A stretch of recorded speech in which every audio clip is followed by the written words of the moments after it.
Ibu, saudari-saudara umat beriman terkasih dalam Tuhan, salam sehat berlimpah berkat. Hari Jumat tanggal 20 Oktober 2023, saya Romagus CSSR mengajak saudari-saudara merenungkan kutipan Injil Lukas bab 12 ayat 1 sampai 7.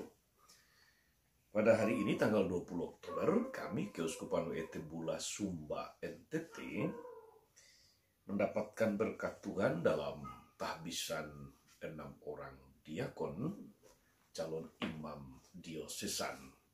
Mohon doa Anda untuk ke-6 diakon yang akan menerima tahbisan pada hari ini. Kita mendengarkan sabda Tuhan. Dalam nama Bapa dan Putra dan Roh Kudus. Amin. Sekali peristiwa berkerumunlah beribu-ribu orang sehingga mereka berdesak-desakan. Yesus lalu mulai mengajar pertama-tama kepada murid-muridnya, katanya, waspadalah terhadap ragi, yaitu kemunafikan kaum Farisi.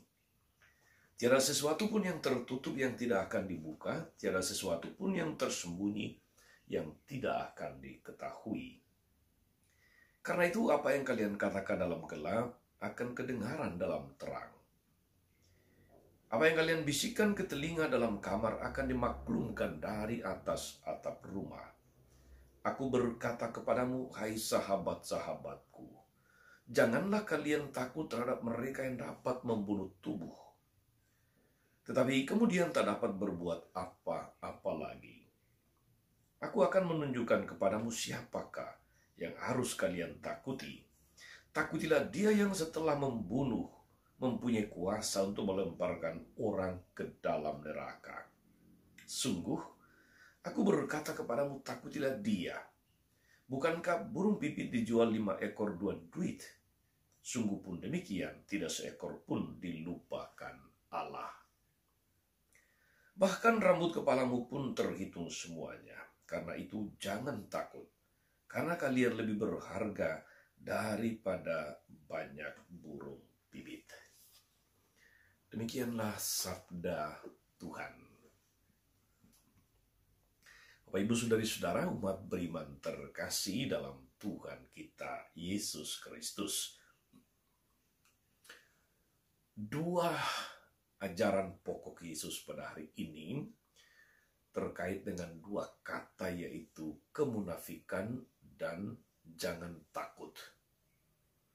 Jangan takut pun masih bisa lebih dijelaskan dengan takutlah kepada Tuhan daripada kepada manusia. Saudari-saudara, umat beriman terkasih, pengajaran Yesus biasanya dibagi dalam beberapa level. Pertama, kepada kerumunan orang banyak yang tidak terhitung jumlahnya. Seperti kita dengar dalam Injil hari ini dikatakan, berkerumunlah beribu-ribu orang sehingga mereka berdesak-desakan.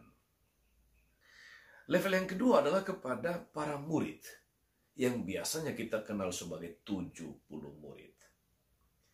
Dan level yang ketiga adalah level yang paling dekat dengan Yesus, katakanlah itu mereka adalah ring dalam, yaitu 12 rasul. Dengan demikian maka kita bisa atau harus membedakan antara murid dan rasul. Murid itu jumlahnya jauh lebih banyak, sedangkan rasul jumlahnya hanya 12, atau mereka merupakan ring 1 dalam hidup Yesus dan seluruh karya penggembalaannya. Injil hari ini dimulai dengan beribu-ribu orang banyak telah berkumpul sehingga mereka berdesak-desakan untuk mendengarkan Yesus. Tetapi Yesus mengajar pertama-tama kepada murid-muridnya. Artinya kepada 70 murid. Soal kewaspadaan terhadap ragi, yaitu kemunafikan orang-orang Farisi. Mendengar kata orang Farisi, saudari-saudara, makanya ada satu kata lain yang merupakan karakter yang sangat menonjol pada mereka, yaitu kemunafikan. Lebih lagi, kemunafikan dalam hidup beragama. Seringkali Yesus mengecam mereka justru karena kemunafikan atau sikap hipokrit. Mereka adalah ahli kitab, ahli Taurat. Mereka mengajarkan banyak hal, tapi mereka sendiri tidak melakukannya.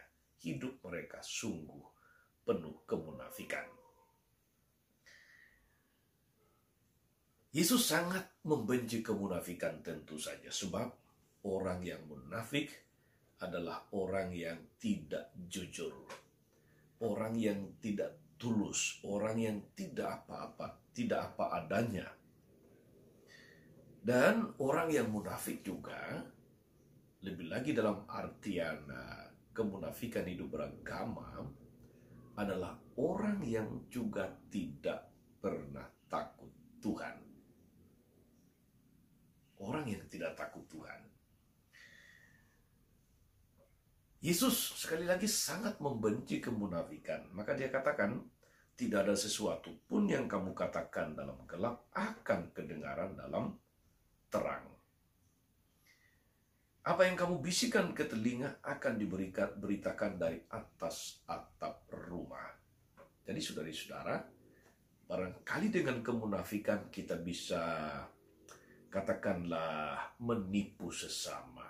Kita bisa menunjukkan atau tidak menunjukkan jati diri yang sebenarnya. Tetapi Tuhan melihat segalanya. Karena itu saudara-saudara, kalau kita punya kebiasaan hidup sembunyi-sembunyi, merahasiakan sesuatu, percayalah bahwa suatu ketika rahasia akan terbongkar. Yesus menegaskan, aku akan menunjukkan kepada kamu siapakah yang harus kamu takuti, yaitu Tuhan. Tadi di awal saya katakan saudara-saudara dua kata kunci, awas terhadap ragi kemunafikan. Yang kedua, jangan takut. Kita mungkin lebih takut kepada penilaian orang lain, penilaian manusia, penilaian sesama. Siapakah yang harus kita takuti? Tapi kita justru lupa saudara-saudara bahwa kita harus lebih takut kepada penilaian Tuhan. Kita mungkin bisa bersembunyi di hadapan sesama, tapi tidak di hadapan Tuhan. Kita mungkin bisa katakanlah mengakali sesama, tapi tidak kepada Tuhan. Kalau kita takut kepada Tuhan, maka pasti hidup kita juga akan sepenuhnya jujur, tulus, baik. Kita akan hidup benar tanpa kita menjadi orang yang mencari-cari ketenaran, mencari-cari penilaian baik, suka dipuji dari orang-orang di sekitar kita. Waspadalah, sebab kemunafikan atau sikap hipokrit membuat orang jauh dari Tuhan. Membuat orang menjadi sungguh di hadapan Tuhan, menjadi hidup yang penuh dengan kebohongan. Maka awas terhadap ragi orang Farisi, yaitu kemunafikan. Semoga kita menjalani hidup sebagai orang beriman dengan jujur, dengan tulus, dengan baik dan benar, apa adanya, tanpa harus hidup dengan penuh kemunafikan, hidup dengan katakanlah tidak apa adanya. Mendengarkan sabda Tuhan hari ini saudara-saudara, semoga kita membuka hati untuk sabda Tuhan yang mengajari kita untuk hidup apa adanya, lebih takut kepada Tuhan daripada takut tidak mendapatkan penghormatan, takut tidak mendapatkan keuntungan, takut tidak mendapatkan apresiasi, takut kehilangan pengikut, takut kehilangan keuntungan, dan sebagainya. Selamat beraktivitas. Tuhan Yesus memberkati kita semua. Amin. Tuhan Yesus Kristus, kami bersyukur atas firman-Mu yang sungguh meneguhkan kami untuk waspada terhadap ragi kemunafikan. Mampukan kami untuk hidup apa adanya, hidup terbuka, hidup jujur, tulus, hidup benar, hidup berintegritas. Ampuni kami dan tuntunlah kami kepada jalan yang benar. Terpujilah nama-Mu sepanjang segala masa. Amin. Saudari-saudara, berkat Allah turun atas saudari-saudara, atas mereka yang kita doakan atau kita janjikan doa, mereka yang sakit dan menderita. Segala rencana karya dan pelayanan hari ini, Bapa, Putra, dan Roh Kudus. Amin. Tetap sehat, teruslah menjadi berkat.